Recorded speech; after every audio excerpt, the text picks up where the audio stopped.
Pennod 11. Ac yn ôl gydchwedleus a chesom gan bob un. Gwachmau.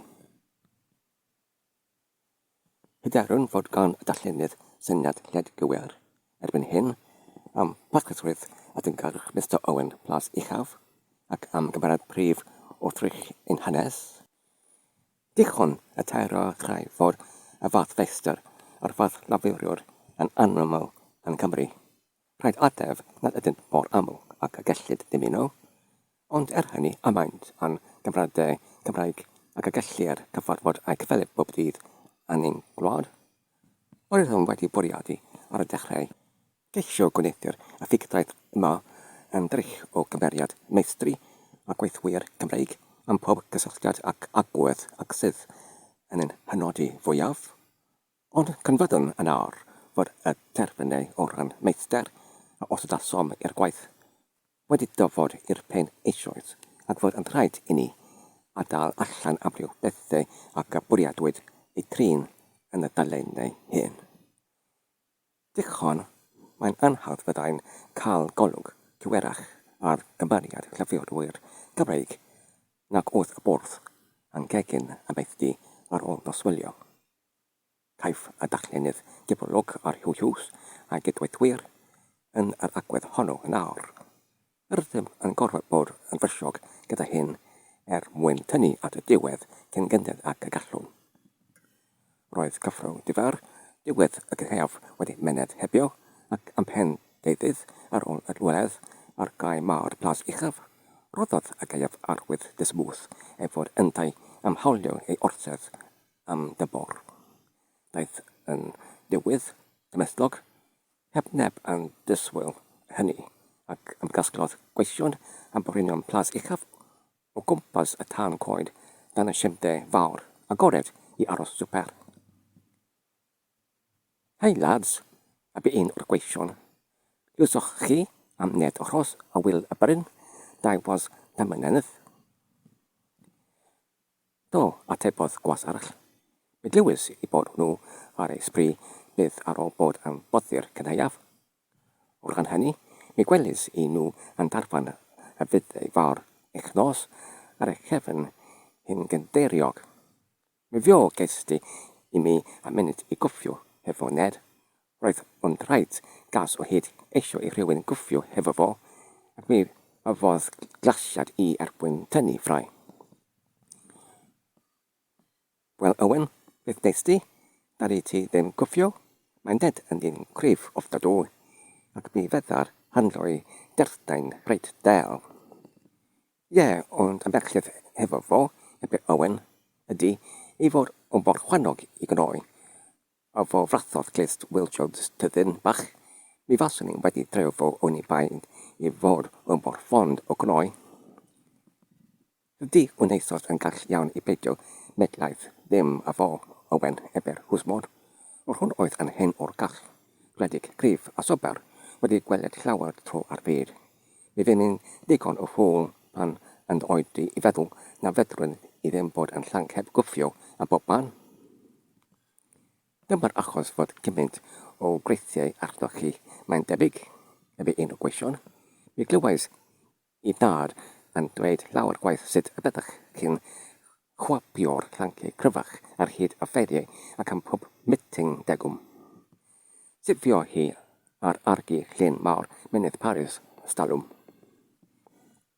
Beth anhawdd ydyw i hen bobl yn morfod ar pleser o adrodd am ei hen gampau ac erfod rhisiad prisiad yr hwsbon wedi ymadael ers llawer o flynyddoedd a'i hen gymdeithion, meddwl, ac wedi dyfod am derwestwr selog. Eto, gallu tybio fod dipyn o fachder yn llechi angel y llygaid wrth argofio am o'r hydru y dyddiau boreol. Ie, diolch i ni glywed yr hanes hwnnw, Rhisiad, ebe amryw o gweithwyr ar unwaith. Tod, doedd dim hyd ryfedd yn hynny, mi dderfyn i ddweud bethau llawer wadiach. Ta'n ni'n llecio, mi welys dydd na fiasau rhaid i mi ddim troi gefn ar neb yn y wlad am daflu taroeso, nac ymyflyd godwm, na neidw afon, na chwbach am anaid, na rhedeg am deithyn briodas, na gwrthod fy gam. Yn ffoleneb iectid oedd hynny fechyn, ac am y dipyn sgeg honno yn aml menydd Paris, roedd hi ddim llawer o beth I gyd. Bu eisym I ffair amlwch. Roedd feri go dda yn amlwch yr amser honno, bod nhw geisti wedi mynd i'r gwellt rwan, ond mi wneud rhyw 2 botwr mawr yn fy ben hi. Wel, toedd dim I wneud o'n cyffio neu cymryd fy maeddi. Daliodd y ffrindiau 1 o'r 2 botwr, gael I mi gael chwared ag hefo llall, ac yn wyrdyn byw hel yn gwydyn oed o hefyd.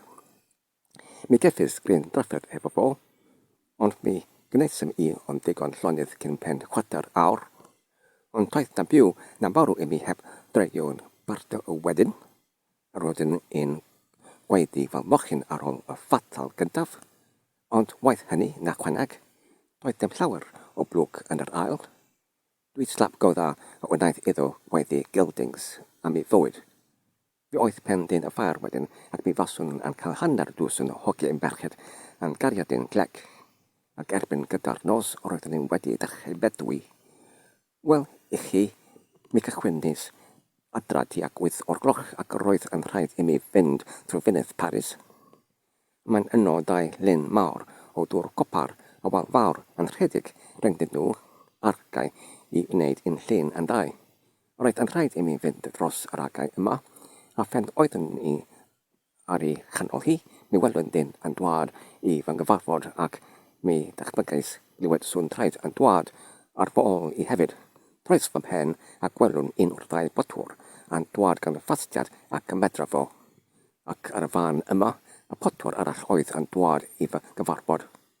Wel, dyma hi yn y pen amdanaf, meddaf fi wrth fy hun, ond mi benderfynus na fydwn i'n mo fy boddi yn y fan honno gyn y 2 sgwndral heb adael I 1 ohonyn nhw beth byna gadw gwmpini I mi. Ac felly, mi reidys hefo fy hollnerth at y dyn oedd yn dwad I gyfarfod I cydais afel am ei ganol fo, ac hefo un hergwr mawr, daflus fy hun a ffonta i'r llun, roedd yn da iddo fo a fynd bod ni'n medru nofiais I at y ben isa'r llun a gwelwyd y potwr arall yn helpu bardwr o dŵr, wedi'i I bydd bod 1 o'r 2 wedyn. A mae'r chwedlau fel hyn yn boblogaidd iawn am blydd Llafurwr amaeth 2, ac ystyrid yr hen risiad prisiad yn oron gan ei gydweithwyr ar ôl adrodd y chwedl uchod y hon yn 2 oedd gynwired a llawer. Diolch ti meddai'r gwas, Owen, a mae'n difar arw gen ni da faswn wedi gangos un ded ros, mae nid y fo ydy'r brenin y wlad. Gwnaethos yn gall peidio Owen ebyr hyn hwsbon, a mae difar gen I bod wedi difetha gymaint o'r fy nerth a fy amser a fy arian hefo gwell fel y fo a'i ffasiwn, a fe daeth ti'n cymryd fy gyngor I was deiti bydd i'w cympani nhw ond hynny. Cymber siampl oddi wrth Hugh Hughes yma rwan, dyma I ti fachgen yn gwario'r amser yn iawn. Ar y fan yma, mae'n fachgen I fod ar un ffarm a fo. Welodd neb erioed bo honno fo yn y tafard nac yn gwneud ffwl o'i honno hun. Owen was gad I mi ofyn I ti eto I seinio ti totol, a pheidio bydd mynd ar gyfl gwell fel ned oros a wyl y brin. Gen gofio ebe un arall roedden yn dweud beth glywais I heddiw am y 2 gnaf reini. Wel, beth niwedd sydd amdanyn nhw. Mi wnaf lw nad oes dim dillad newydd amdanyn nhw, ebe un o'r morwynion ar hyn a barodd gwerthydd uchel. Wel, gad wybod beth glywysdydd Sean. Mae'r 2 digon saf yn Blew Baris. Bydden nhw wedi gwario tipyn arian I gyd wrth feddwi a nethiwr. Daliwyd y 2 yn torri gist darffardd y fyddau fawr ac yn dwyn yr arian. Cant ei treo yn y sesiwn nesaf. Dyna'r wes I chi, lads, eber hyn risiad, wybod, yn y byd beth fasau'n dwad ohono unne, dasyn I heb sendio dirwes cyn i'r hen dior fynd yn drechta mi. Hugh, dwad rhywbeth wrth y bechgyn yma, gwedos fod 2 neu 3 ohonyn nhw yn rhy ffond o lymetian.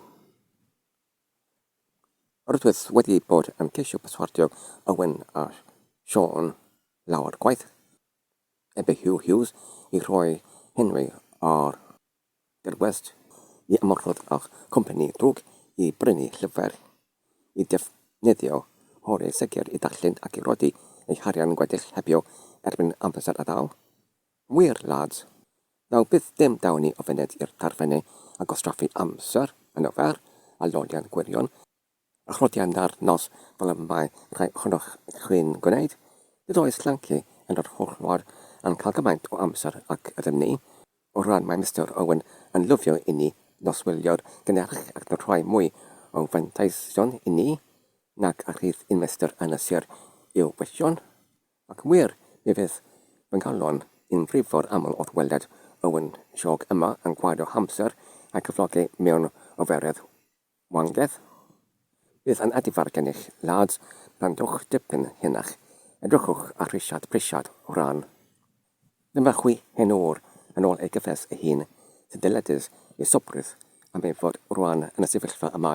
Chwi welswch yr hen Edward Parry, ti Kevin yn mynd i'r workhouse dydd llun diwethaf. Beth oedd yr achos?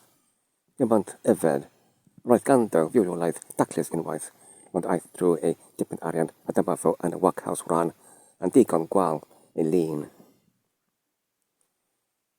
Da bachgen i Hugh, y ber hen hwsman, ti dwedist y gwir amdana i weld i, mi offenodd meistr i mi ddoi. O risiad meddai fo wedyn mynd yn hen, ac fedri di ddim dal i weithio llawer hwy. Beth wneud ti tawn i'n dydroed i ffwrdd oddi ar y ffarb bron?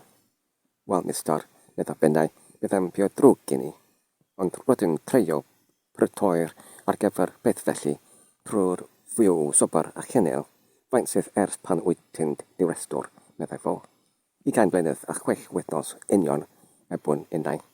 Wel, faint o les i dy boced di wnaeth 20 blynedd o dirwest.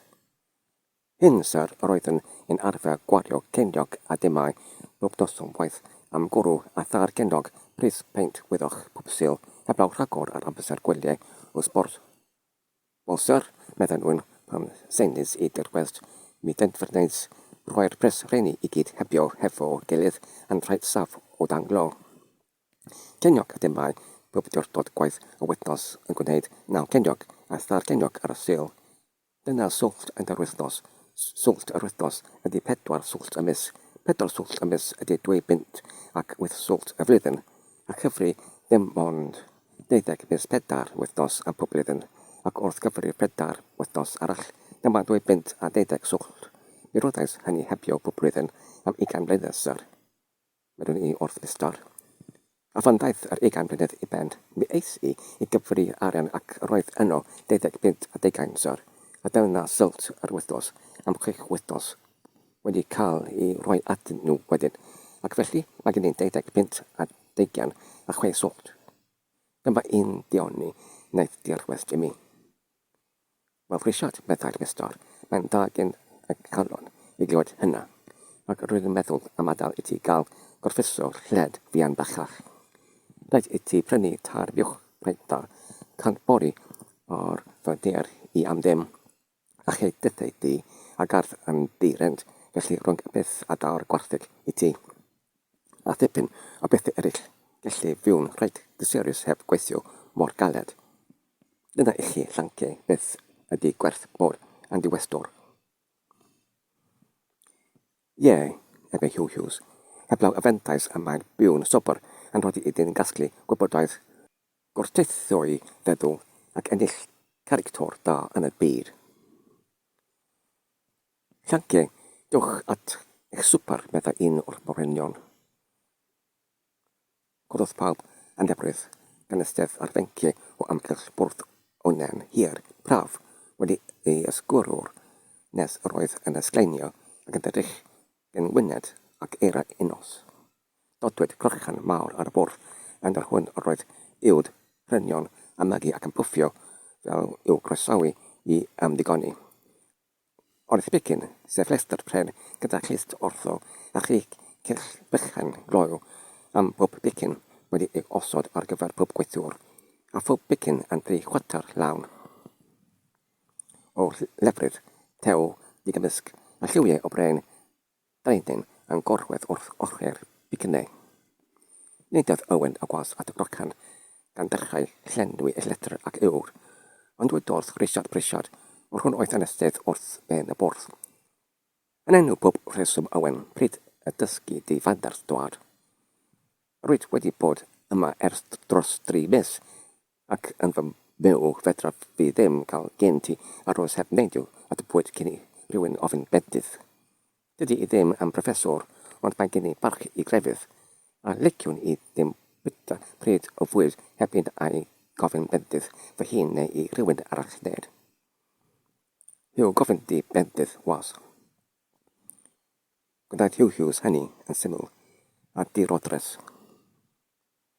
Rwan lads, eber hyn hwsmon, bwydwch eich gwala.